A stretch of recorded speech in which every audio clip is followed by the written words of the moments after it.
এক রাতে ঘুমাতে পারছিল না আরিফ। বারবার মনে পড়ছিল মায়ার কথা, তার চোখে পানি, তার শেষ কথা।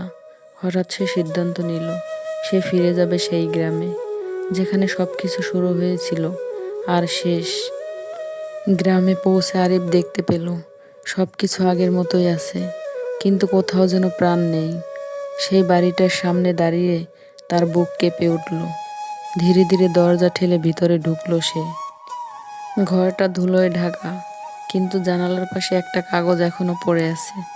হ্যাঁ, সেই চিঠি। আরিফ কাপা হাতে চিঠিটা তুলল, চোখে পানি চলে এলো।